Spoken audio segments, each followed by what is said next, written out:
Have you ever wondered what it's like being a part of a NASCAR pit crew? Just to have the opportunity to try to make the Daytona 500, it was like a dream come true. What about what it's like working with artificial intelligence in the United States Air Force? Through artificial intelligence, we're actually able to do pretty incredible emulation of what we know our enemy might look like or might do. Or what it takes to pursue a career as a professional mascot? If you want to be on the level of a professional, skydiving is one of the things to check off. That and so much more. DC superheroes crush local businessman. If you want an unbiased story, oftentimes, I can't say every time, you can trust local news, your local reporters. With wellness, everyone's on their own journey. Like, I'm playing full time. Like, that's what I get to do. I'm your host, Ryan Haynes, and welcome back to another season of Career Day with Friends. Hello there, listeners, and welcome to another episode of Career Day with Friends. Our guest today graduated from the Newhouse School of Public Communications at Syracuse University and spent time as a reporter and weekend co-anchor for 3 different news stations, most notably WPRI 12 in Providence, Rhode Island, and Boston 25 News in Boston, Massachusetts. She also interned with NBC at the 2012 London Olympics, where she was able to witness some of the biggest milestones in Team USA history. She is a lifelong friend and the little sister of one of my closest friends. She spent years trying to crash our sleepovers and would instigate her brother at any chance. Please welcome Julianne Lima to the show. Hello, hi everyone. Thanks for coming on, Jules. I really appreciate it. Well, thank you for having me, Ryan. I'm so excited to be here. So the premise of the show, basically, just going to ask you like a series of questions, some personal, some professional. We're just going to kind of have some fun along the way. So what do you say? You ready to get started? This sounds great. I'm usually the one asking the questions, so this will be different for me. I know, we're reversed. So you can like judge my interview skills while we're going. Okay. Let's do it.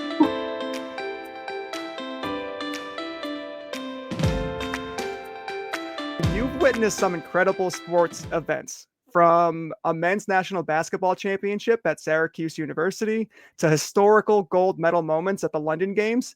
Can you go into detail about your time interning with NBC, some notable figures you may have met, and the most memorable moments from that experience?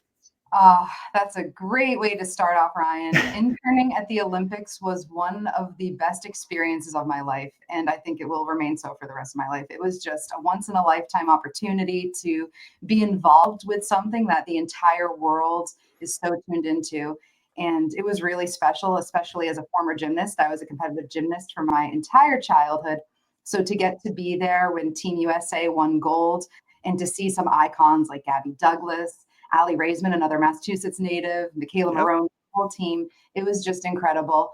And then the venue that I was interning at after gymnastics wrapped up, it converted to the basketball finals.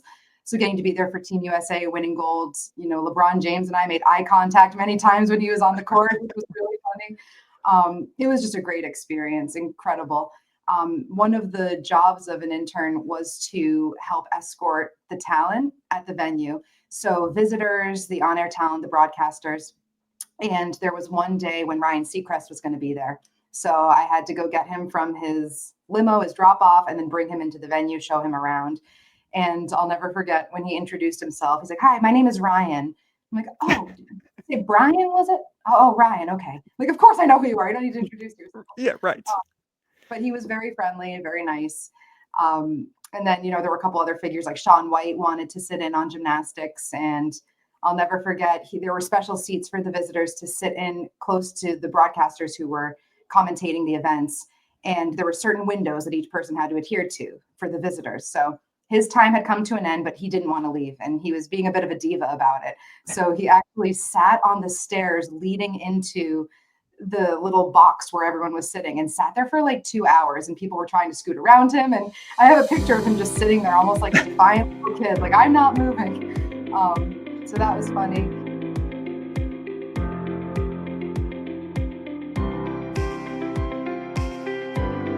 And I got to meet former gymnasts who were on Team USA, like Nastia Liukin, who I grew up watching. She was there as one of the commentators. So it was really a special experience, just an incredible time. So as a reporter, I'm curious, how are you given your assignments? So is it like the movies where you go into the editor's office and they're like, here's your story about cats and sweaters, and you're like, no, I demand more serious work. Is that what it's like?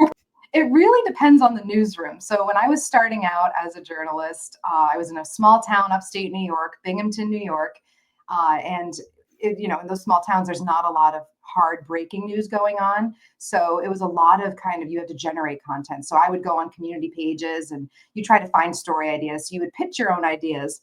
But then as you get to the bigger cities, there's so much hard news going on that there really isn't a lot of time for the story pitches, the lighter stuff. So in Boston, we'd go into there's a little room with a big wipe-off board and we would write the stories of the day, any breaking news that was happening. The reporters would be there, the producers would be there, and there's an assignment editor who's kind of like the quarterback. And he's like, all right, Jules, you're going to the house fire in Taunton. And Jane, you're going to this hearing at the courthouse about XYZ. So we all kind of divide our work like that. But it's a mix of getting assigned and also pitching your own ideas. And depending on what's happening that day, it can go either way.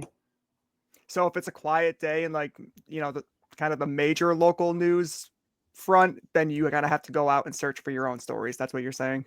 Absolutely, yes. And they love those stories. So I know a lot of newsrooms want that, like original content. Like if someone reaches out to you, like, hey, I've got a story or I've got a news tip. If that can pan out, those are the stories they like. So, but then of course you have to cover the big news of the day as well. So it's a mix of things. And it depends again on the newsroom, how they do the assignments. But in all of my experience, it was kind of a combination of getting assigned and also pitching your own ideas. What was the hardest part of the job? Was it waking up at the crack of dawn? Was it covering blizzards and tropical storms? Or was it finding those stories? Oh, you kind of touched on a lot of the hard parts. I know, right? Did you sure you weren't a reporter? Yeah, definitely for me. I worked on a lot of morning shows and I would have to be at the station by 3:30 a.m. And that means ready to go, ready to jump on camera at a moment's notice. So showered, makeup on, hair done. And that's another common misconception. People think, oh, you're on TV. That's so glamorous. There must be a whole wardrobe department and someone to do your hair and makeup. That is not the case at all. You do it all yourself. Now, if you're on Good Morning America or those network shows, then of course they have those departments. But any local news station, even Boston, a top 10 city, you're doing it all yourself. So waking up at 2 a.m. was definitely challenging. One of the hardest parts of the job, having to work weekends, having to work holidays, missing out on key moments like that. But in terms of the labor itself, one thing that people don't really think about is to gather those stories, the breaking news. It's often you're meeting people on the worst days of their lives. If there's a fire going on, if there was a serious crash on the highway, and you're talking to families who are impacted by that. So that got to be really challenging. And it was actually one thing that started to get me questioning the career a little bit. I wasn't built for that. You can only put up the wall so much.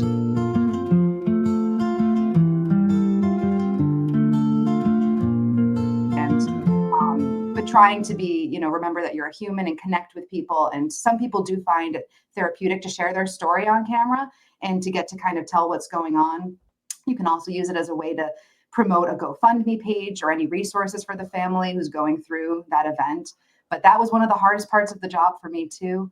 Honestly, the snowstorms, I thought they were kind of fun. I really didn't mind them. You're out there, no one else is out because, the officials tell you stay home, stay off the roads. But it was fun to get to throw the snow in the air and make a snowball. And that was the light, easy stuff. So not a hard part for me. I enjoyed that part of the job.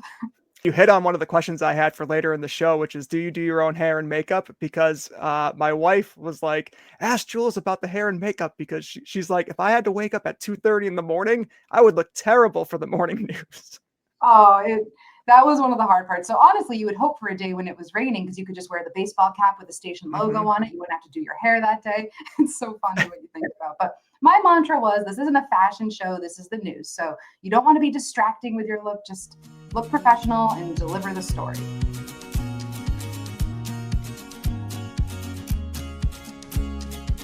So this is a little bit of a heavier question. So with the current landscape of journalism, particularly in the national media, there's a lot of speculation around the legitimacy of news stories, right? So what are some of the standards prior to reporting a story, at least at the local level in your experience? Are there a certain number of sources you need? Is there a set of guidelines you're supposed to follow? Like for me, as a licensed practitioner, in the mental health field, I have a set of ethical standards that I have to kind of stick to. Does that exist in journalism as well? That's a really good question, Ryan. And this will vary newsroom to newsroom. I imagine every local newsroom is the same and that there is an ethical code and there are certain guidelines that you have to follow when reporting a story.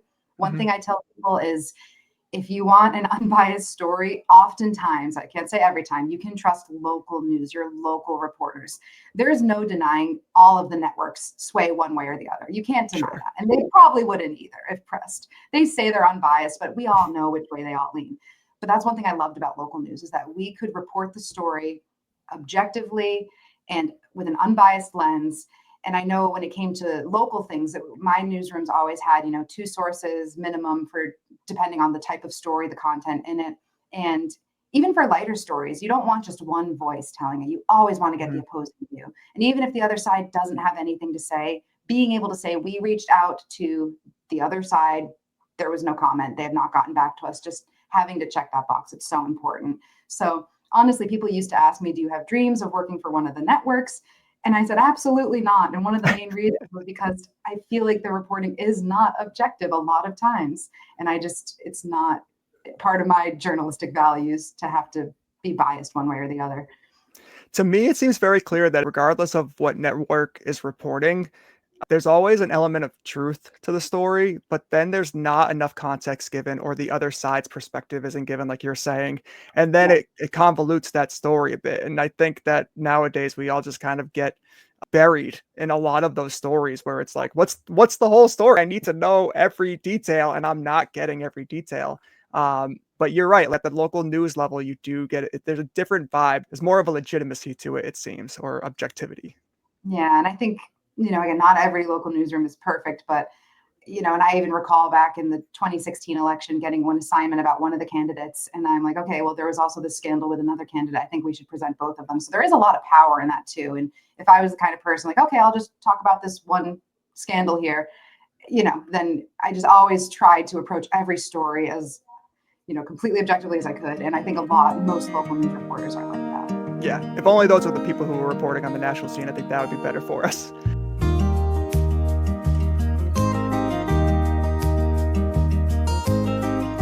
How is the preparation different as an anchor compared to the field?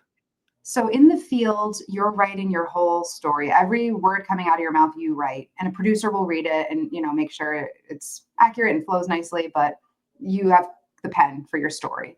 As an anchor, the producers have the pen. So they write the stories and then you come in just as early most of the time, maybe slightly later, and you have to read through the entire show from a computer.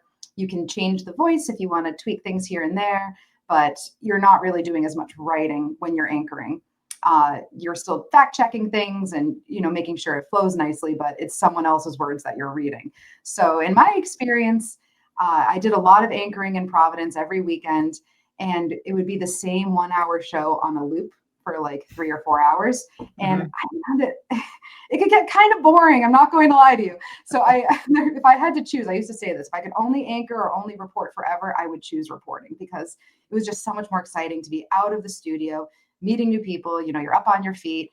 It was just more stimulating than sitting in a chair and reading off a teleprompter for hours after hours. So in Boston, I didn't anchor as much. So it was kind of a nice treat to get to be in-house and, out of the elements for a day. But I did find reporting to be more fun as the labor of the job and just more my personal preference. An interesting piece of like reporting and anchoring to me is that there's so much pressure on being articulate the entire time. Like even talking to you now, like you make very few mistakes. And I would struggle with that so often because I often have to like pause and think and then continue going with my sentence. How hard is it to kind of train yourself to speak like with a certain pace without making errors or whatever? Like how difficult is that?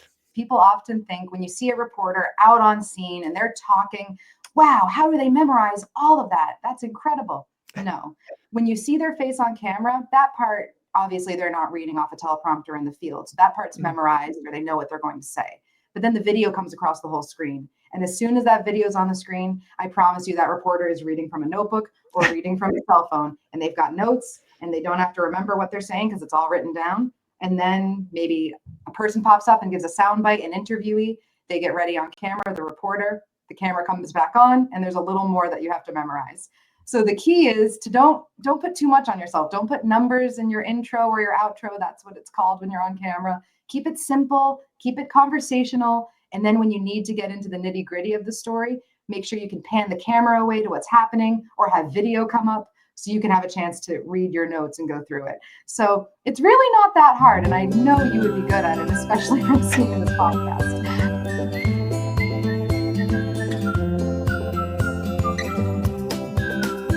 So do you have, as a reporter, a most memorable interview that you had? Oh, a most memorable interview. That's a really good question. I think one interview that will always stand out in my mind, which it was in Providence, Rhode Island. I got to go to a fundraiser and there were World War II veterans there. And I spoke to a gentleman and his story, his spirit, I still think of him all the time. That was one part I think I loved about the job. I loved that every day I get to meet new people and hear stories that I wouldn't normally ever get to hear. It's almost like you have a front row seat to history in some sense. So right. That was one that stands out to me in terms of a favorite interview. I get asked a lot of times, like, what was your favorite story that you've ever covered? And I mean, I got to go to some Patriots Super Bowl parades in Boston, covering Boston marathons. Like all of those were so much fun. But one of the coolest experiences I got to have as a journalist was covering 2 murder trials from start to finish. So from jury selection to closing arguments to the verdict, which is very rare in news. And especially as you get into the bigger cities, you often can't devote one person to the same story for 2 weeks. So both of those murder trials were actually at my first job in upstate New York. And for one of them, I actually lived in a Best Western for 2 months covering this trial. It was the person's 3rd murder trial. There have been 2 mistrials prior to it. So it was a little further from Binghamton. And it was just so cool to be able to really dig deep into one story and just focus on that one thing for so long and really cover it from all angles. So that was a unique experience that I didn't get to have in any job after that first one.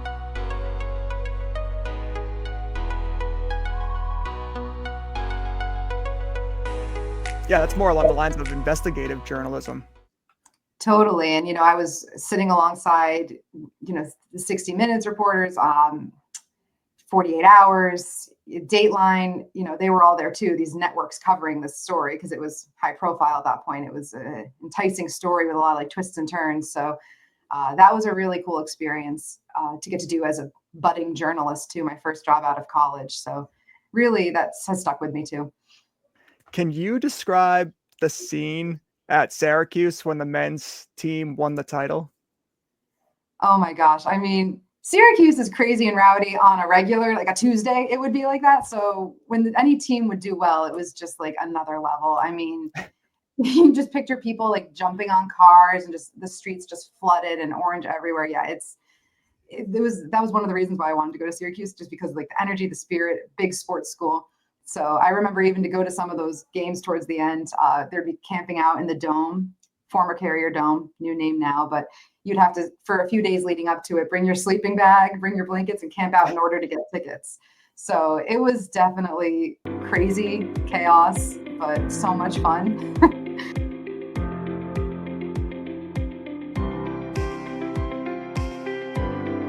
All right, so we're going to actually wrap it up very soon. Thank you so much for coming on. You are literally one of the kindest, most intelligent, and humblest people that I know. And I was like, I got to have Jules on. She has these extraordinary stories.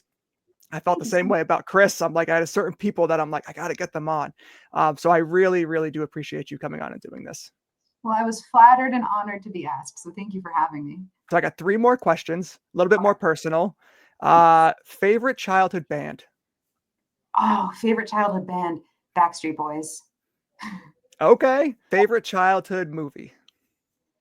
Oh, that's hard. Favorite childhood movie, Elf.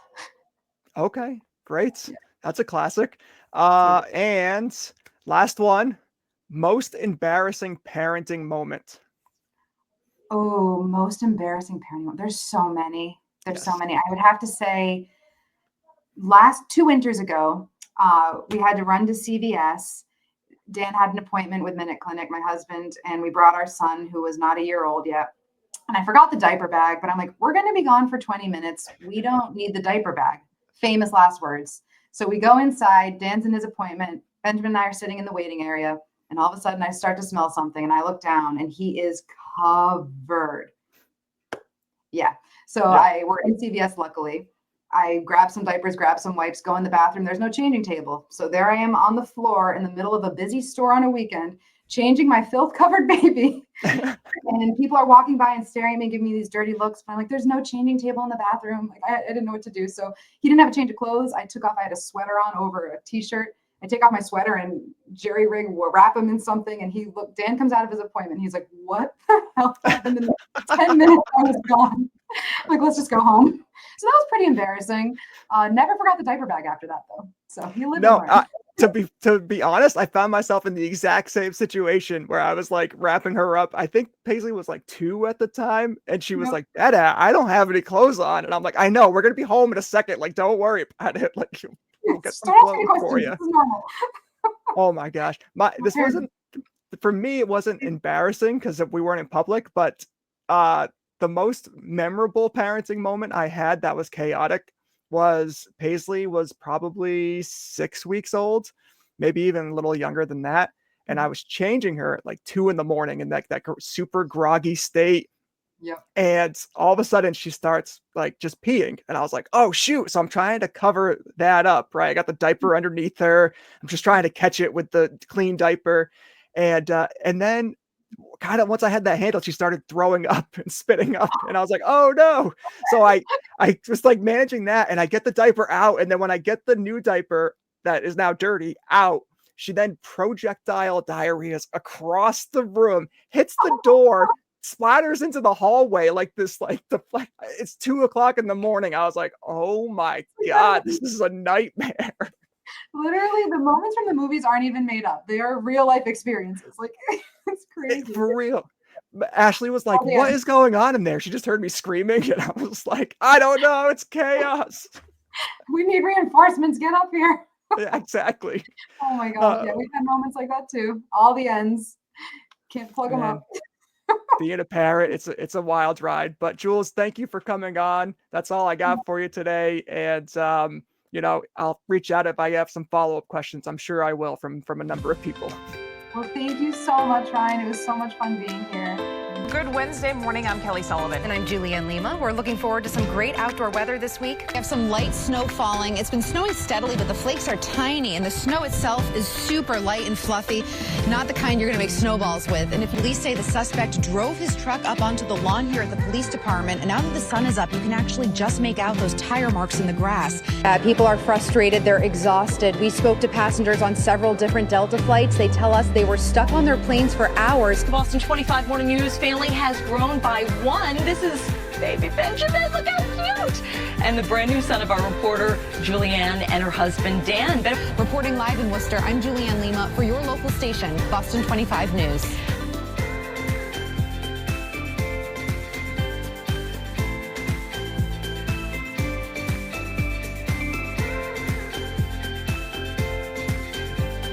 If you enjoyed this episode, tune in every Thursday on Spotify, Amazon Music, and Apple Podcasts at Career Day Friends Pod.